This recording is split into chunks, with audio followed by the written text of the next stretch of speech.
Ese pequeño inventario es un organigrama familiar para detectar exactamente lo que vemos en los videos, de dónde procedemos, qué rasgos formamos, y me tengo que hacer responsable. Fíjense que esos rasgos que formamos de niños fueron un mecanismo de protección y de sobrevivencia. El problema es que ya de adulto no me funcionan. Por eso me alcoholizo, por eso me drogo, porque ando buscando a papá, a mamá, allá afuera y no dentro de mí. Ahorita es un honor, la siguiente participante es psicóloga, pero también es compañera de nosotros, es compañera de grupo. También está loquita, como dice ella, viene de un grupo de AA, conoció Cuarto y Quinto Paso también, conoce CODA y ahora está participando en ACA también. Alanón, Alavín, Alabó, la del brazo, no muy. Entonces, pues vamos a recibirla con un aplauso. Eso.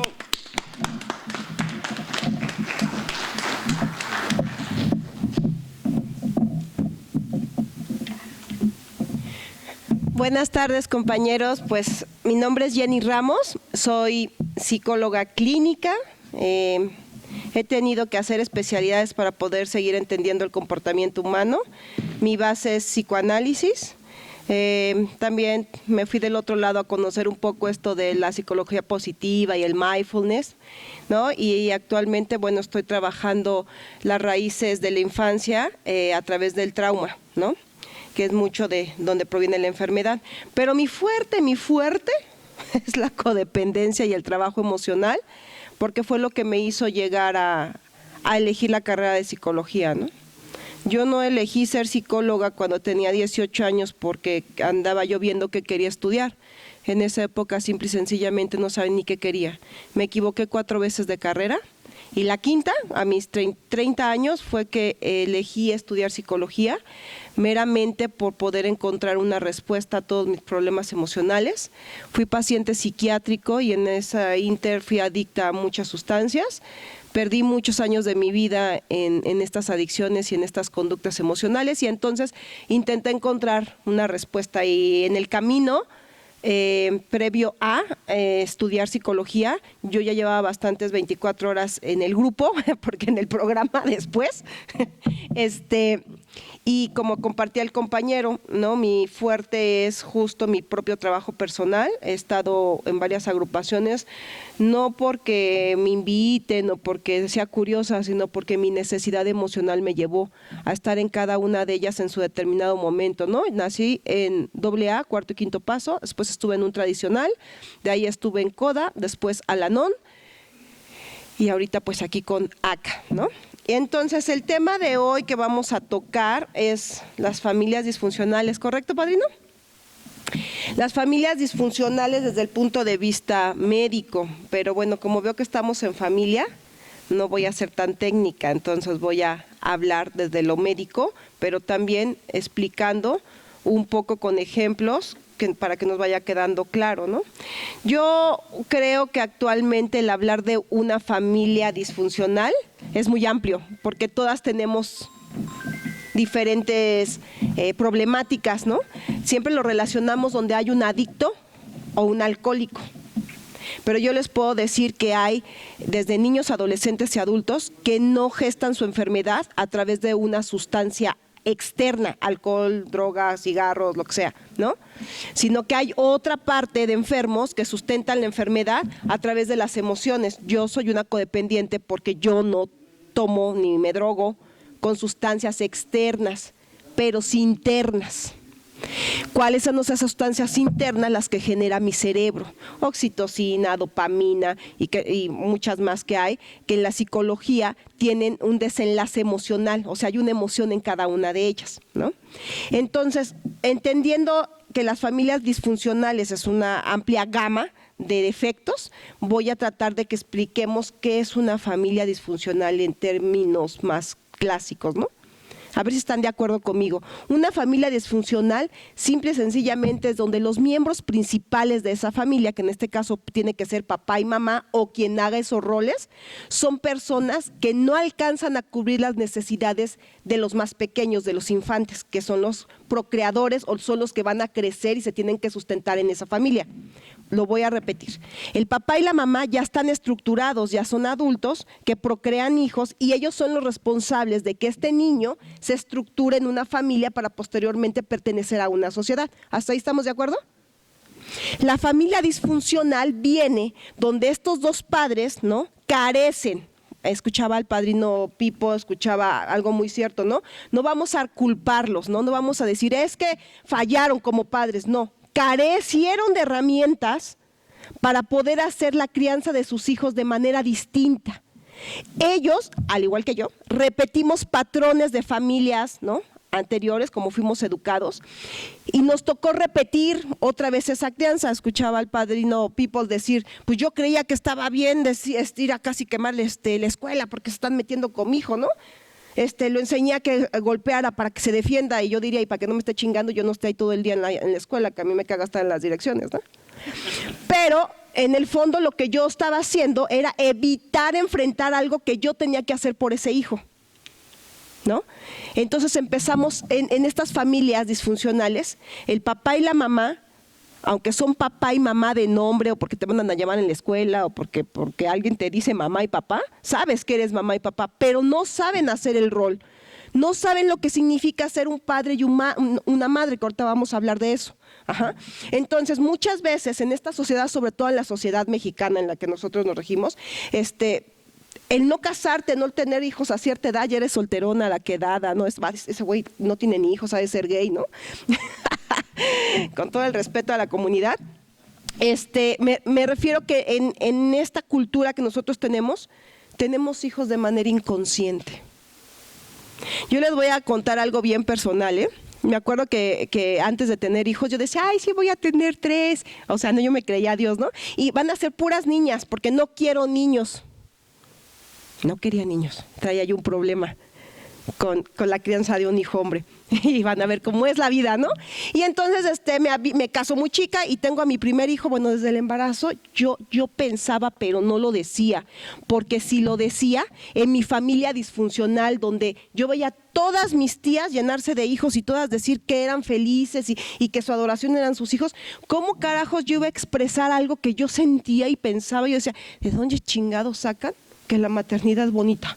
O sea, a mí me dolían los pies, a mí me dolía el cuerpo, no podía hacer mis cosas, las náuseas, el sobrepeso, yo me veía en el espejo y no me gustaba lo que veía, o sea, yo la pasé muy mal. Nace el chilpayate, ajá, y han visto así, ¿no?, los eslogan de la mamá, así con ojos de perro a medio morir, viendo a su bebito, dándole pecho y todo bien lindo.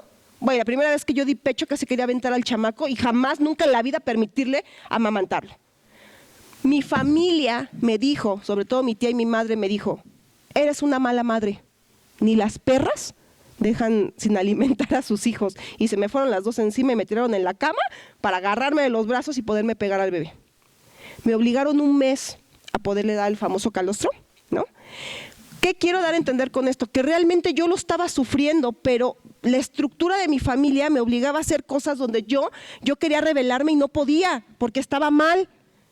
Pero yo no tenía el derecho de hablarlo, mucho menos decir, la verdad, ¿saben qué hago con este hijo? Yo lo pensé cuando fue la enfermera a entregármelo. Y yo dije, ¿y ahora qué chingados hago con esto? ¿No? Vi mi vida arruinada, pero yo callada. Entonces, eso es una familia disfuncional, es esto. El tú tener una emoción como adulto y no saberla representar, porque atrás tienes toda una generación que te dice, no es lo correcto. Lo correcto es esto, entonces lo repetimos. Entonces me regreso. Esos papás no saben ser padres porque traen toda esta generación de ideas, tradiciones, cultura, ¿no? Y entonces, como decía el padrino Pipo, pues yo creí que estaba haciendo lo correcto, ya hasta que el chamaco adolescente, ¿verdad?, se encarga de enumerarme toda la sarta de pendejadas que dice él que hice y me doy cuenta que fui mala madre. O que se hizo adicto, o en mi caso personal, que tengo un niño trans, me culpo de que algo hice mal en esa familia disfuncional. Entonces, la familia disfuncional en grandes rasgos es unos padres incapacitados de poder dar una crianza amorosa ¿no? De protección y de cuidados aún desde el recién nacido hasta la edad de 18 años, por poner un número, ¿no? Ahora vamos a aclarar en esta familia disfuncional, ¿no? ¿Qué es ser un buen padre o un buen protector de crianza? Porque también hoy hablamos de estas generaciones de cristal que ahora dan todo y hacen hijos endebles, hijos hipersensibles, hijos que, híjole, ya como tu papá quedas muy por debajo, no hay un respeto. El término de buen padre o de buena crianza es aquel padre que sabe estar a la disposición del hijo dependiendo de las etapas de vida, y eso lo voy a explicar. Ahorita veo ahí un bebé, por ahí veo a niños chiquitos, ¿no? Todos estos que tienen hijos pequeños, ¿no? Ojalá les sirva lo que van a escuchar. Los que no tienen hijos se lo puedan llevar de regalo, y los que ya tenemos hijos y ya la regamos, entender qué fue lo que nos pasó para no quedarnos en la culpa, ¿no? Y tú como adulto responsable de ti mismo, que es el trabajo que hoy venimos a hacer, ¿no? Decir, ok, esto es lo que tengo que reparar porque mi familia disfuncional, sin rencor, sin odio, sin culpar a tus padres, decir, no pudieron dármelo porque viví en una familia disfuncional, no lo tenían para estructurarme, ¿no? Eso es lo que hablamos como perdón. Entonces, un padre y una madre, técnicamente, psicológicamente, debería de ser un padre y una madre amorosa, ¿no? Que pueda estar a la disposición del primer año de vida, se supondría, ¿no? Que el padre es el proveedor y se tiene que ir afuera a traer todo para que la madre pueda estar todo ese año pegada a su chilpayate, que nada le preocupe, que pueda estar a la disposición a la demanda de ese bebé narcisista, porque cuando se nace se requiere ser narcisista, porque si no, no sobrevivimos. A diferencia de un perrito, ¿no? Duraría más tiempo que nosotros. Si la madre lo deja a los 3, 4 meses, el perro sobrevive. A mí, un bebé lo dejamos de 1, 2, 3 meses, no sobrevive. Forzosamente el ser humano requiere del cuidado y atención de un otro. Pero no nada más atención, por atención. Hicieron una investigación que ahorita ya se prohíben con animales y demás, pero hicieron una investigación hace algunos años donde ponían a un chango, 2 changuitos bebés, ¿no? A uno con una mamá de fierro, inerte, fría, sin nada, y a otro con otra madre igual, pero afelpada, con pelito, calientita. Y siempre hacían un ruido o un algo para que estos changos se espantaran y cada quien corría con su mamá. Y era súper deprimente mirar cómo el changuito que tenía la mamá de puro fierro, sin sentir calor ni nada, ya ni siquiera intentaba acercarse a ella. Se quedaba en una esquina tolerando el ruido, el miedo, lo que le estaba provocando, enconchado, inerte, paralizado. Nosotros le podemos llamar en psicología, hubo como esa ausencia tipo muerte, porque queda totalmente paralizado y queda totalmente así, sin ayuda. Y el otro changuito, a pesar de que igual vivía las mismas circunstancias, el simple hecho de que la madre tuviera cierto calorcito y pelito, lo hacía prenderse a ella aferrado, y fue el único que sobrevivió porque el otro murió, ¿no? También se hizo un experimento en la época esta de Hitler, donde los alemanes querían tener la raza suprema, y entonces reclutaron a niños muy pequeños, recién nacidos, para poderlos adiestrar a ser soldados totalmente nazis, es decir, con una mentalidad a su país, que no tuvieran un lazo emocional, porque para un nazi el que tú tuvieras familia y un lazo te hacía débil. Entonces desde muy pequeños los adiestraban para no tener este lazo emocional, fueran unos adultos y fueran unos guerreros que nada les impactara. No les mentirían el dato, pero muchos niños murieron. Ni siquiera lograron sobrevivir los 2, 3 primeros meses, porque las enfermeras de cuidado tenían prohibido hablarles y hacerles un mimo. Era alimentarlos, vestirlos y mantenerlos vivos, y no sobrevivieron. Con esto quiero dar a entender la importancia de la crianza, el afecto, la mirada de la madre. En el psicoanálisis te lo dice una psicoanalista muy famosa que se llama Melanie Klein, ¿no? Que cuando yo la leí dije, ay, en la madre, sí fui muy mala madre, porque ahorita les explico por qué. Según Melanie Klein nos dice que esta función de que la madre pueda estar por lo menos el primer año con su niño narcisista, así pegado, así con él, es porque el niño cuando nace mira y ve la vida o la existencia a través de una chichi o de un biberón, vamos a traducirlo así. No tiene esa visión de mirar completa a la madre ni el entorno. Solamente percibe ese biberón o esa lechita, ese pecho caliente, de que hay alguien que lo cubre y lo protege. Ya hasta cuando tiene 9 meses, 10 meses, empieza a darse cuenta de que existe un alguien más, que es la madre, quien lo acompaña y lo arropa. Entonces, por eso es tan indispensable este trayecto del bebé, o quien haga la función de cuidador, de mirarlo, decía Melanie Klein. O sea, un bebé empieza a percibir su existencia a través de la mirada del otro. Y entonces Melanie Klein dice, el hecho de que una madre esté desconectada en el momento de la crianza, en los primeros meses de vida, es aterrador.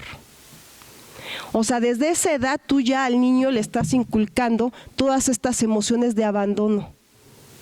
Inclusive hay niños que cuando se prolonga mucho el tiempo de ausencia de mirada de la madre, llegan a sentir algo parecido a la muerte y vuelven a regresar cuando la madre les da esa mirada, ¿no? Y hay quienes no, por eso está el autismo y este tipo de situaciones. Entonces decía Melanie Klein, ¿no? La mirada es muy importante, y entonces lo traslado conmigo y digo, ay, en su madre, ¿no? Yo en mi familia disfuncional no recuerdo cómo, porque esto les estoy hablando de muy pequeña, pero yo tenía siempre una aterrada. Me aterraba y me enojaba ir a los parques ya de adulta, y yo no entendía por qué, ¿no? Entonces tengo mi segundo hijo, que ya estaba en grupo, entonces le fue mejor, pues ya lo llevaba yo al parque, ¿no? Y con mis regañadientes, yo entraba al parque y yo sentía una ansiedad, una ansiedad de enojo, un golpe en el estómago, yo no entendía por qué me sentaba, y entre que quería llorar y me quería ir bien encabronada, la pasábamos muy mal mi hijo y yo. O sea, mi hijo así de, ¿pero por qué, mamá? Me choca el ruido de los chamacos. Hasta llegué a pensar que era porque en verdad yo no había nacido para ser mamá, y ver tanto chamaquito me ponía mal. No, cuando hice un trabajo de terapia, sobre todo psicoanálisis y regresión, tuve una regresión donde recuerdo ver a una mujer. Bueno, esta mujer era mi madre, después supe que era mi madre. Yo columpiándome, y atrás estaba una mujer y escuchaba yo su llanto, y entonces yo en esa desesperación, así de, imagínense, no sabía qué edad tenía, pero yo me veía muy chiquita, y yo trataba de voltear, porque aparte esta mujer me aventaba en el columpio así como para que diera yo muchas vueltas y ella no tuviera que estar separando a cada rato, pero yo escuchaba su llanto y me causaba un algo, que es cuando ahora entro a los parques y me da, ¿no? Me dice mi psicoanalista, pues platica con tu mamá, a lo mejor es un sueño y te está representando algún otro trauma, o en verdad pasó. Entonces, cuando le cuento a mi mamá, oye, mamá, tengo un sueño muy recurrente de que veo a una mujer llorando, pero en el parque me pasa esto y esto, mi mamá se suelta a llorar y me confiesa que a la edad de 1 año y medio, 2, ella huía siempre al parque cuando mi papá la golpeaba o discutía o mi papá no llegaba. Su refugio de mi mamá era el parque, y ella creía que al llevarme al parque a distraerme, ¿no?, estaba como tratando de que yo no me diera cuenta o no la viera llorar, aparte de que a esa edad mi mamá creía que pues yo no iba a tener recuerdo alguno, ¿no? Y cuando mi mamá le comento lo que me estaba pasando, mi mamá se queda sorprendida. Hoy yo, como profesionista, entiendo que un niño a una edad temprana, 8 o 9 años, todavía no tiene el lóbulo frontal desarrollado, que es el que nos hace comprender y entender las cosas en su magnitud. Entonces, cuando un niño tiene traumas en una familia disfuncional, dígase porque vive con un alcohólico drogadicto que llega, se desmadres, golpea, que vive en suma violencia, o del otro lado, total indiferencia, abandono, porque mamá tiene que trabajar, porque papá nos abandonó, porque están los dos pero no están, ¿no? O como compartía el padrino Pipo, y si está, hasta miedo me da decirle algo porque va a ser más desmadre. O sea, el que me tiene que cuidar y proteger es al que más miedo le tengo. Eso es una familia disfuncional. Y entonces, este niño no tiene el soporte como de adulto decir, sí tengo un trauma porque cuando salió el perro y me correteó, desde ahí le tengo miedo a los perros. Un niño no lo tiene. Su único mecanismo de este niño es que el trauma que sufre en la infancia lo tiene que dividir en 2: imagen y sensación. Si él en esa edad lo trata de juntar, no puede, porque entonces viene esta parte de parálisis. No sabe qué hacer con toda esa energía, con toda esa emoción, entonces la separa. Entonces va a haber niños que se quedan con la emoción, que es lo que me pasó a mí, y va a haber niños que se quedan con la imagen. Yo no sabía qué había pasado en el parque, solamente tenía la sensación, no recordaba nada, pero esa sensación de vacío y de angustia, porque cuando pasó el trauma, yo tuve que separar eso que me angustiaba y me causaba mucho miedo, me imagino yo de niña, porque aparte de esa edad, el tener una distancia de separación, por ejemplo, de aquí a donde estoy, a la entrada de la recepción, si un niño no alcanza a ver a su mamá, le causa una angustia tremenda, indescriptible. Entonces, imagínense a esa edad, yo me desorganicé mental y emocionalmente. Entonces el evento lo guardé aquí en una parte que se llama inconsciente, ¿no? Y lo único que me permitió tener consciente por protección fue recordar o tener la sensación de que a los parques no hay que entrar. Entonces cada que yo voy a un parque, antes de saber esto, mi cuerpo me protege de ese trauma. Y entonces me manda el miedo y la ansiedad para que yo salga de ese lugar. No sé por qué, pero mi cuerpo se pone muy mal y entonces tengo que salir de ahí. Cuando hoy como adulta, que es el trabajo que hacemos en estos bellísimos programas, ¿no? Porque como dice el padrino, ¿no?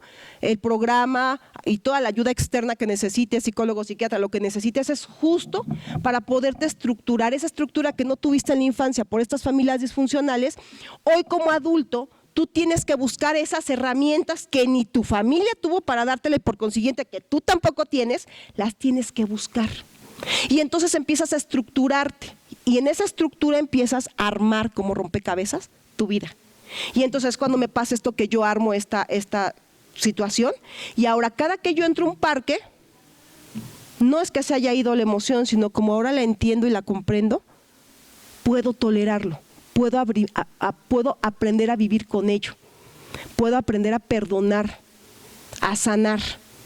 Y entonces antes de que yo entre a un parque y me empiece a dar este dolor, yo ya he trabajado esto, puedo decir, hoy yo lo quiero hacer por mi hijo. Hoy quiero cambiar la historia de mi familia, que siempre, hoy no nada más, hoy sé que no nada más me pasaba a mí, tengo muchos primos que también odian ir a los lugares así. Entonces, esto es lo que provoca una familia disfuncional. Y por eso es tan importante el sustento de una madre los primeros años de vida en un hijo, porque en los primeros años de vida le estás dando esta confianza, este amor para poderse estructurar. Entre más temprano el pequeño tenga traumas, más difícil va a ser que él los pueda estructurar y elaborar, pero en una edad de adolescente, adulto, esto va a reventar. O sea, no pensemos que ya llevo un niño, lo dijo estupendamente el padrino, pues, que está en la primaria y es cuadro de honor y tú digas, ay, ya lo voy librando porque es bien lindo mi niño. No, espérate a la adolescencia, mi hija. Porque en ese momento se vienen o la imagen o la sensación y muchas veces en ese momento se juntan y si no hay una ayuda y un apoyo lo traducen como quieren y entonces hoy vemos hijos que nos señalan, hijos que nos juzgan, hijos que no tienen la comprensión de entender porque ni el padre puede. Entonces vamos a recapitular la importancia de entender que es una familia disfuncional. ¿Quién de aquí no tuvo una familia así? Yo siempre busco que alguien me diga, yo, ¿qué crees, Jenny? Yo fui inmensamente feliz, papá y mamá se besaban, se abrazaban, mostraban su cariño. En mi caso, eso no era bien visto en mi familia. Ver, abrazar y darse un beso a papá y mamá. Es más, en la tele veías una escena de eso, yo me acuerdo que a mí me tapaban los ojos, ¿no? O sea, me introyectaron una manera de amor que no es real, y ahorita vamos a tocar eso, ¿no? ¿Quién de aquí tuvo unos padres que se comunicaban, ¿no? Que nunca se pelearon entre ellos, es decir, que cuando el adolescente o el niño hace un desmadre, la mamá decía sí, el papá no, y bla, bla, bla, y el chamaco así nada más se quedaba viendo a quién le hacemos caso, ¿no? Y entonces, a veces mamá tiene el carácter más fuerte y somete a papá, ¿no? Y viceversa, papá a veces a chingadas o somete a mamá, y ninguna de las dos es sanas. Porque eso que estoy viendo es la estructura que me va a dar a mí como mujer, mi manera de comportarme cuando yo esté con un hombre y cómo yo debo de comportarme como mujer. Los roles. Entonces, estas familias disfuncionales son padres y madres desestructurados desde una infancia. O sea, estamos repitiendo, esto es cíclico, circulatorio. Lo mismo que les estoy contando del niño, esos padres lo vivieron. Por eso cuando son padres, ¿qué pueden estructurar? No hay que estructurar nada. Yo les traía aquí como, ¿han visto ese jueguito de le pon tu mano así, ve bajando los dedos y te identificas con algo de eso? Pues yo tengo que sacar aquí a uno que sí haya tenido una familia sana. Voy. Ay. Por favor. Sí debe de haber alguien. Yo voy a decir los puntos y por favor al último alguien me dice, no, yo nada de eso, tú, o sea, yo estoy bien, por favor. Dice, baja tu dedito, sí.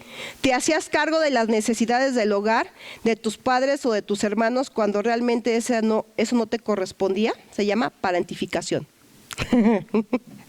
2. Cuando había un conflicto grande, todo mundo fingía que no pasaba nada. No se hablaba del tema, ni tampoco había cambios de comportamiento y todo seguía igual. 3. Se vinculaban a través de la agresividad, los gritos y los insultos. En mi familia es el que más mentadas de madre y chingadazos tiene. Y lana es el que manda. ¿Qué diálogo ni qué nada? 4. Pretendías estar bien cuando por dentro estabas destrozado, porque no veías a nadie de tu familia para poderle contar o sentirte segura y protegida. 5. Uno o ambos padres abusaron del alcohol o las drogas. O sea que tienes un padre alcohólico drogadicto. 6. Los padres trataban a los niños como confidentes, que nosotros le llamamos incesto emocional. Y 7, es una de las más difíciles, ¿no? Hubo abuso de tocamiento o sexual. O que lo viste, ojo. Puede ser sexual, que hubo el acto, tocamientos, o que lo viste, oíste. ¿Alguien no? ¿Ninguna que me pueda decir libre de pecado? Entonces, como nos podemos dar cuenta, pues pertenecemos a una familia disfuncional. No hubo estructura. Dicen que la valía de un niño, fíjense que dicen que los niños hasta los 6 años es cuando les podemos meter toda la información, idiomas, todo, porque es cuando más neuronas producen. Después de los 6 años no es que ya seamos tarados, ya nuestro aprendizaje es distinto. ¿Me explico? De hecho, se dan cuenta que un niño entra como en un estado de pasividad entre los 8 y los 11 años antes de la pubertad y la adolescencia, porque en ese momento está procesando todo lo vivido.